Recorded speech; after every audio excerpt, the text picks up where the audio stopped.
Kalau jodoh emang nggak kemana. Seperti itulah pepatah yang tepat untuk menggambarkan posisi Indonesia di babak round 4 ini, di mana mereka akan kembali bertemu Arab Saudi dan juga Irak untuk memperebutkan tiket langsung ke Piala Dunia. Sementara itu, jika melihat dari segi peluang Indonesia, masih bisa bersaing meski sulit. Apalagi timnas Indonesia sudah sering bertemu dengan dua tim tersebut. Bahkan dalam 2 match terakhir, Arab Saudi tak pernah menang melawan Indonesia. Sementara Graham Arnold ketika masih di Australia berhasil ditahan imbang 0-0. Dan hal itulah yang akan membuat pertandingan babak round 4 semakin menarik untuk dinantikan. Lantas seperti apa reaksi keduanya? Mari kita ulas dalam video di bawah ini.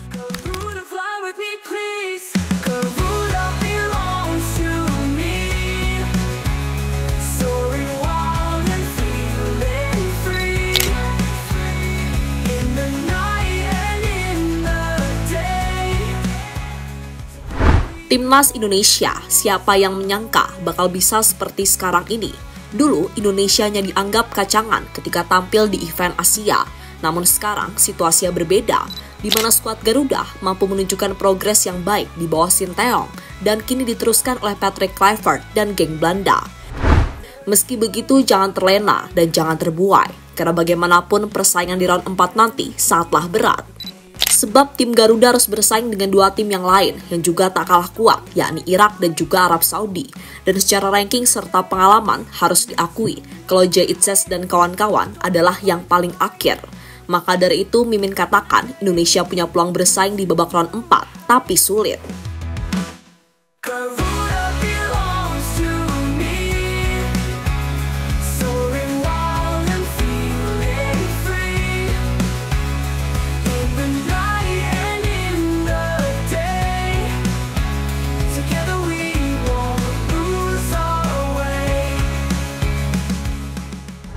Nah, di round 4 nanti, timnas Indonesia sendiri tergabung di grup B bersama kawan kita, Irak serta Arab Saudi yang bertindak sebagai tuan rumah. Di atas kertas harusnya kita nggak perlu takut untuk optimis menang. Sebab untuk Arab Saudi sendiri, kita udah paham karakter main mereka. Kemudian dari head to head di round 3, kita juga nggak pernah kalah dengan catatan sekali imbang dan sekali menang. Nah, kalau Irak ini, kita dari round 2 sampai ketemu di Piala Asia, kalah mulu. Tapi sisi positifnya, mereka udah ditinggal pelatih lamanya, Jesus Casas, dan digantikan oleh Graham Arnold yang sebelumnya melatih Australia. Ya, bagi Herve Renard ini mungkin adalah kesempatan baginya untuk balas dendam. Sebab ketika itu, dia harus malu karena Arab kalah 2-0 oleh Indonesia di GBK. Meski begitu, dari sisi permainan, ia juga mengakui Indonesia punya sistem pertahanan yang rapi serta counter yang cepat. Baginya Arab Saudi sekarang punya keuntungan sebagai tuan rumah. Dan dengan begitu ia berharap semua bakal berjalan mulus. Walaupun di satu sisi ia juga perlu waspada karena pastinya gaya main Indonesia akan berbeda mengingat pelatihnya sekarang adalah Patrick Kluivert.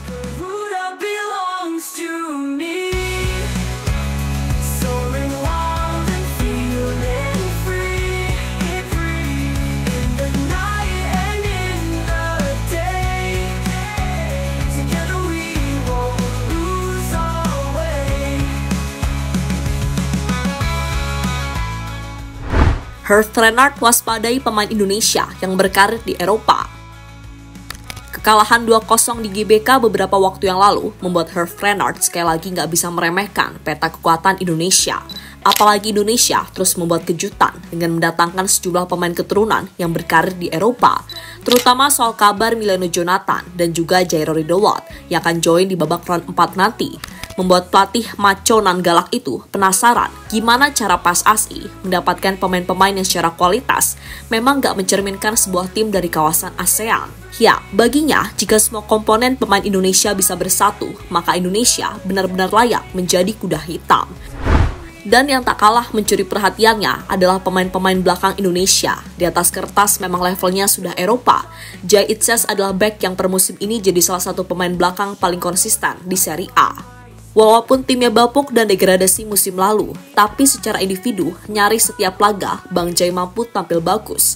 Bahkan kini, Bang Jay dirumorkan banyak tim-tim elit di Eropa, mulai dari Inter Milan, Juventus, Bologna, hingga Udinese. Kemudian ada Mads Hilgers yang menjadi salah satu bek terbaik di Eredivisie saat ini. Lalu Calvin Verdong juga merupakan salah satu bek kiri terbaik di Eredivisie. Lalu Dean James yang tampil cukup apik di Liga Belanda. Kemudian jangan lupakan juga pemain seperti Jordi Amat yang walaupun dikatakan sudah menurun, namun leadership-nya serta pengalaman main di top level masih sangat berpengaruh di tim. Dan soal kiper, Martin Paes yang menjadi salah satu kiper terbaik di MLS, serta baru saja meraih MLS Save of the Year 2024. Serta Emil Audero yang sempat menggantikan peran Martin Paes dalam 2 match terakhir timnas, juga tak kalah mencuri perhatian. Nah, semua kekuatan itu menurut Renard akan bertambah bagus dengan masuknya Kevin Dix sebagai pemain yang sudah sering main di kompetisi elit Eropa. Intinya di mata Herve Renard, kalau tim ini benar-benar bisa menyatu secara utuh, maka Indonesia dijamin akan benar-benar jadi tim yang berbahaya.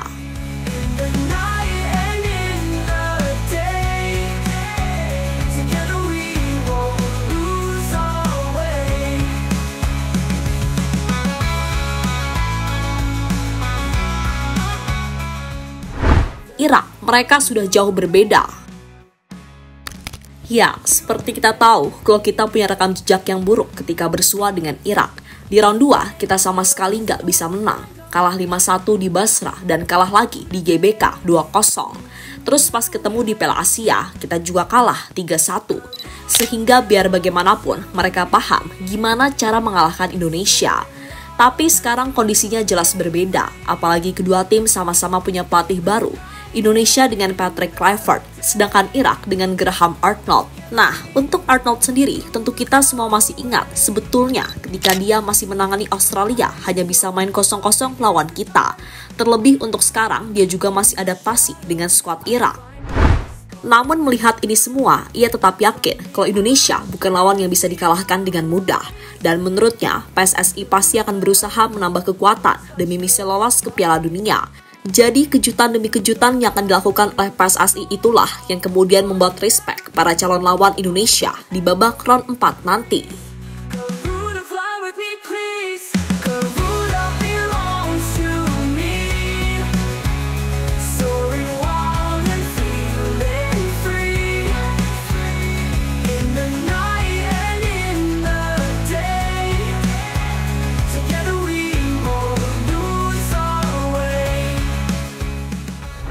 Presiden AFC puji perkembangan timnas.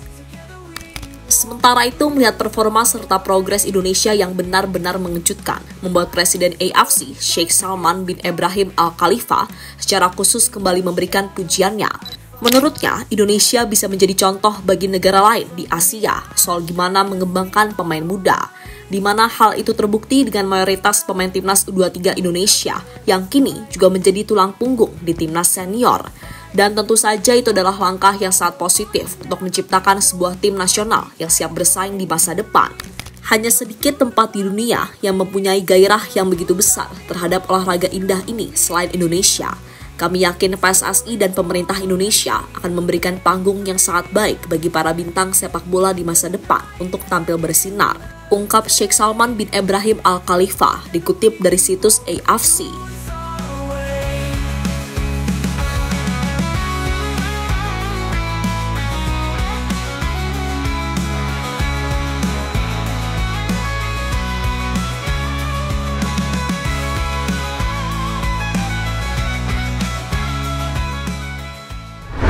Dan terlepas dari apapun, semoga saja Indonesia bisa tetap bermain dengan fighting spirit tinggi tanpa pernah merasa takut untuk kalah.